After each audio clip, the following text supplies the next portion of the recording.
Bonjour, je suis Ariane des Mystiques Artésiens. Bonjour Christophe. Bonjour Jean-François. Dans les deux précédentes vidéos, nous vous avons parlé du dôme et de la pyramide de cristal lumière, l'origine de cette dernière et sa fonction aujourd'hui. Nous allons vous parler maintenant du cristal étoilé, qu'il est à l'intérieur de la pyramide de cristal lumière, et à la base de ce cristal étoilé, nous vous parlerons également de la flamme bleue. Et je crois que c'est Ariane qui est la mieux placée pour nous en parler, donc on va passer la parole à Ariane. Alors Ariane, qu'est-ce que le cristal étoilé? Peux-tu nous le décrire? Je peux. Très bien, merci. Je vais. Bon. Alors en fait, on va commencer par regarder finalement le poster que vous avez derrière nous.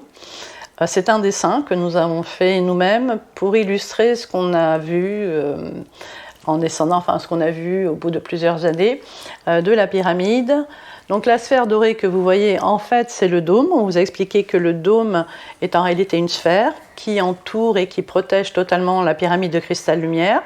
Puis vous avez bien sûr la pyramide de cristal lumière et à l'intérieur, vous avez le cristal étoilé. Alors là, il est dessiné un petit peu n'importe comment, mais en fait, c'est vraiment un cristal étalé aux multiples branches. Donc il est comme voilà, il est comme ça. Et puis après il y a des branches, toutes sortes de branches, et il y en a de multiples. On ne sait pas exactement combien, on ne les a jamais comptées. Et ce qu'il faut savoir, c'est qu'au fur et à mesure, il y a des branches qui poussent. Chaque branche correspond à une civilisation de l'espace. Donc ça, c'est important de rappeler ça. Alors, pourquoi il y a ces branches et pourquoi il y a de nouvelles branches qui se créent au fur et à mesure? Alors, comme on vous a expliqué au départ sur la pyramide de cristal lumière, la pyramide est un lieu de stockage. Elle stocke les informations du maintien de la vie et donc elle stocke depuis des millénaires, on ne sait pas exactement depuis combien de temps.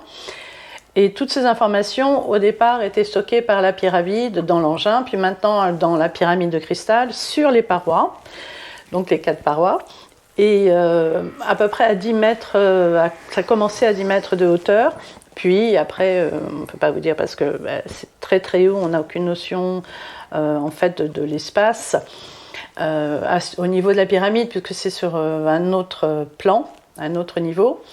Et donc, une fois que toutes ces parois ont été finalement remplies, la pyramide a commencé à chercher d'autres cristaux pour y mettre des informations. Et elle les a rassemblés, c'est comme ça qu'elle a formé petit à petit ce cristal étoilé. Les branches, elle a commencé à prendre aussi, donc je reviens sur les informations, la pyramide a commencé à prendre des informations de l'univers et c'est comme ça que, comme elle sait prendre des informations, mais elle a aussi cette capacité de stocker et trier, elle a commencé à les trier dans différentes branches selon la civilisation. Voilà, donc et ici on peut voir, donc je vous remonte la flamme au centre, vous voyez la flamme éternelle, en fait, comme dit Jean-François, en effet, elle est vraiment à la base du cristal étoilé. Et cette flamme bleue incandescente, froide, elle représente la matrice, c'est vraiment le cœur même de l'énergie qui fait vibrer maintenant le cristal étoilé, qui lui donne cette puissance. Et on a parlé du cristal étoilé, est-ce qu'on est capable de donner sa taille? Je ne sais pas, Jean-François, toi qui l'as vu en détail, et qui l'a mesuré. C'est une question. Je n'avais pas pris mon décamètre, mais je crois que ça ne m'aurait pas suffi. Tout ce qu'on peut dire, c'est que c'est très grand, très très grand. Et pour nous, on est incapable aujourd'hui de donner des dimensions. Ce qui est important de savoir, c'est que ce cristal, comme vous l'a dit Ariane précédemment, est en constante évolution et qu'il grandit du fait de la quantité d'informations qu'il reçoit, qu'il trie et qu'il stocke. Alors, une autre question peut-être. Est-ce que nous, les humains de la surface, est-ce qu'on a nous aussi notre branche à l'intérieur de ce cristal étoilé? Autant que puisse savoir, j'aurais tendance à dire non, parce que la pyramide a pour fonction de récupérer des informations provenant de l'univers, donc à travers le cristal étoilé. Et toutes les informations sont stockées dans ce cristal étoilé. Et aussi de la Terre, puisque c'est pour le maintien de la Terre. Elle prenait aussi... Alors, effectivement, donc, oui. la pyramide, au début, il faut se souvenir qu'elle, effectivement, elle récupérait toutes les informations de vie qui existaient sur Terre pour les retransmettre, finalement, au recommandement. Donc, à partir de ça, toutes les informations stockées l'ont été au niveau des parois. Ouais. Alors donc, on peut en déduire qu'à ce moment-là, on n'a pas de branche spécifique dans le cristal étoilé pour nous, les humains de la surface. Oui. Mais alors que, effectivement, les branches étoilées, ce qu'on n'a pas dit, c'est qu'en fait, pourquoi est-ce qu'il y a des branches étoilées? Parce qu'en fait, il y a une branche par civilisation pour lesquelles la pyramide récupère de l'information.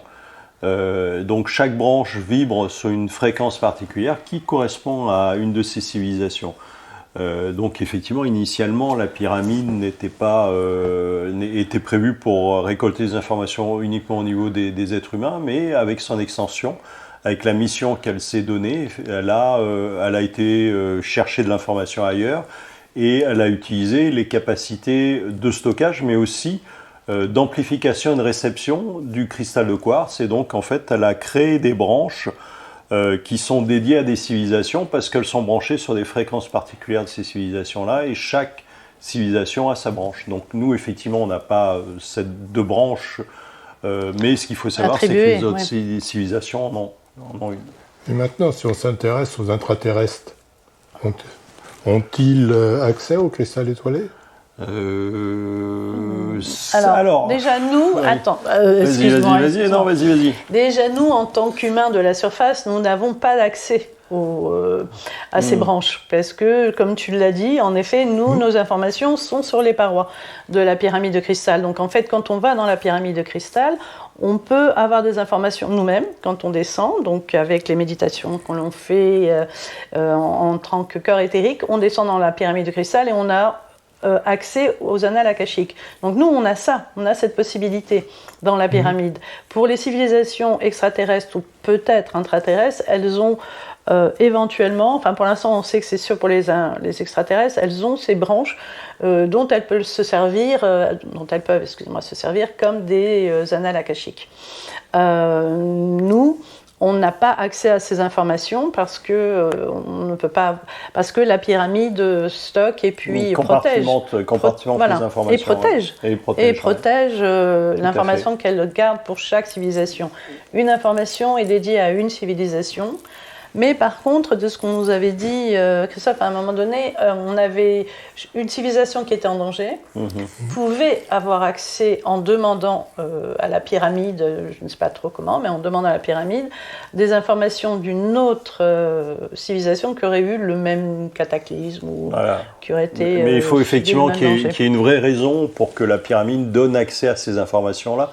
Et c'est souvent des raisons liées à la survie d'une civilisation. Non, c'est pratiquement tout le temps. Donc, c'est uniquement, c'est que pour des raisons de maintien de vie.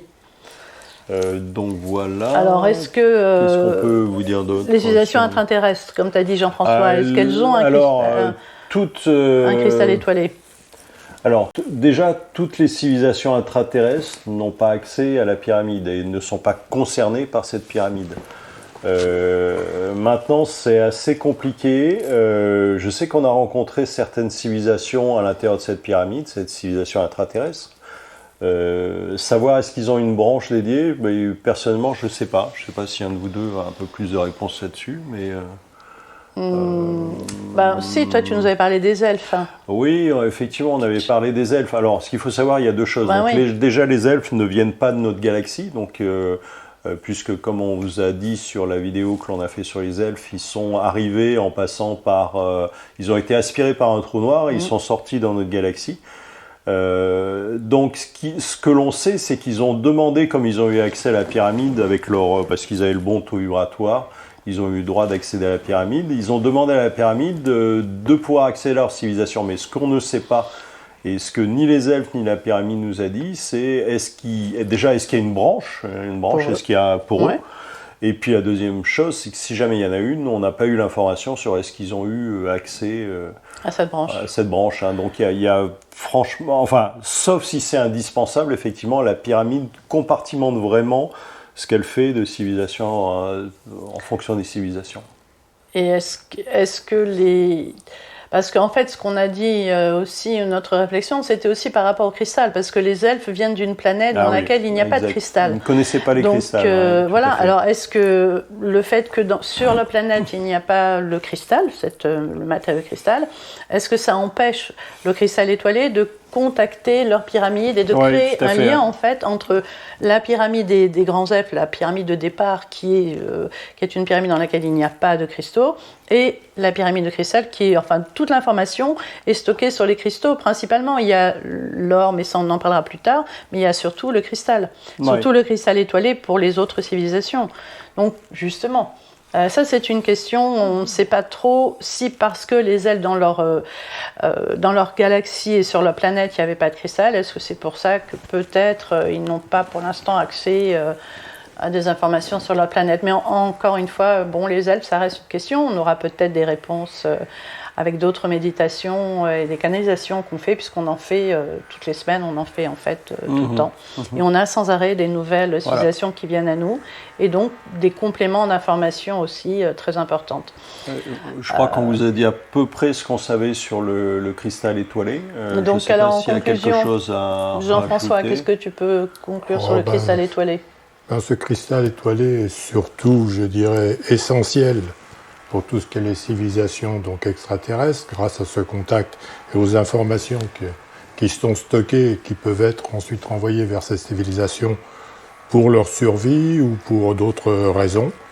Ce cristal étoilé peut servir aussi à certaines civilisations intraterrestres, mais pour nous, il est a priori que peu d'utilité.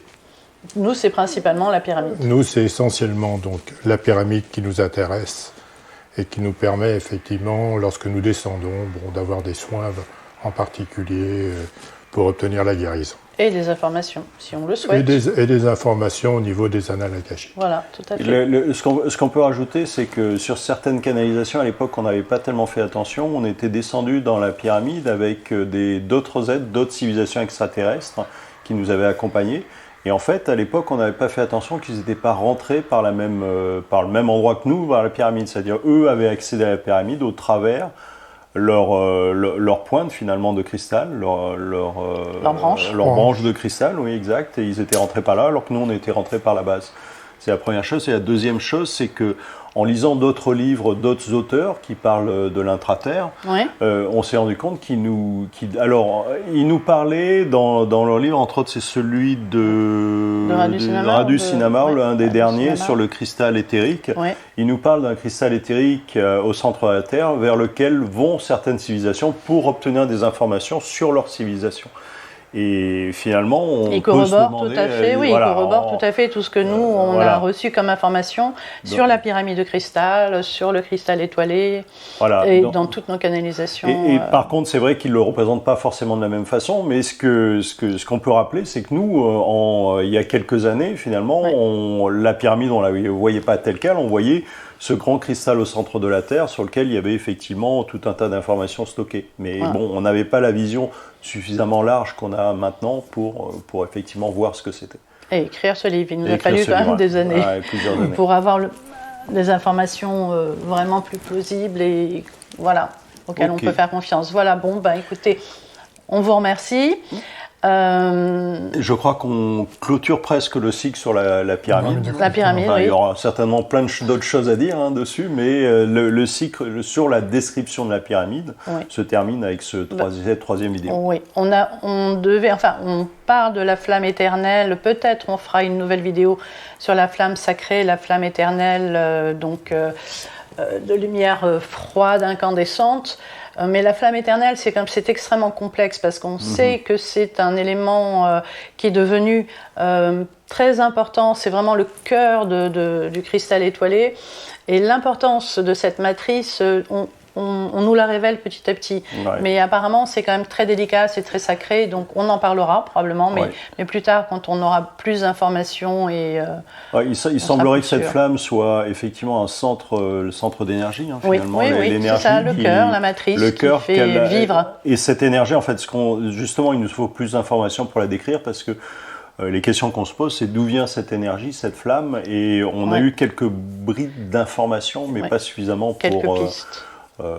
pour avoir des idées claires déjà, et donc pour les transmettre. Donc je pense que ce sera une prochaine vidéo. Prochaine vidéo éventuellement. Voilà. Déjà suffisamment longue, je pense, sur le